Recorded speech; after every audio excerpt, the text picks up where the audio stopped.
A gift box T मु कौन पाई आनी वीडियो को लास्ट टाइम देखंतु। ए संग माने जय श्री जगन्नाथ। तो रोसे घर को आसिकी मु आग मोर काम करदेली पानी पुरेबार काम बट आमर रोसे रे आज सोयाबीन तरकारी हेजी। भाउज आमर एठी इपी करके थोइथिला मु आसिकी खाली खाइदेली। तापर आमे गेली मु एठी दी जणांग बसिकी टीवी देखुतलु सॉरी सोईकी टीवी देखुतलु भाबिली टिके वीडियो करदेई बोली। हमर गोटे सान भौणी रो बाहाघर को जिबार थिला तो आमे ए गिफ्ट सिलेक्ट कलु ताकू पैकिंग करके घर को नै आसिलु। बाहाघर को जीवा पई मु एठी रेडी हे जाइतली।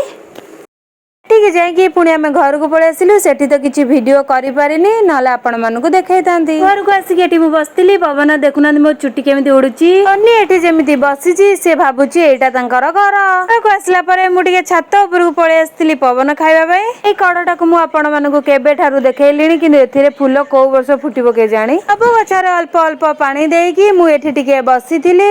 टीवी मो चुटी सेमिति उडिला मते विरक्ति लागिला मु घर को पलि आसिली। घर को आसिकी देखिली बो एठी बहुत सारा आंब काटिची आंबुल करबा पई। तापर एठी टिके मु चाहा बनैली बो पई। तापर हम समस्तंग पई मु एठी इपी बनौतली। मसलाटा भीतर पड़ी गला ताकू मु नै आसली। तापर मु घंटी गुंटी की इपी बनै देली। तापर प्लेट को बाड़ी आनली खाइबा पई। हमें खाइबा भीतर आपण माने लाइक एंड सब्सक्राइब जल्दी जल्दी करंतु।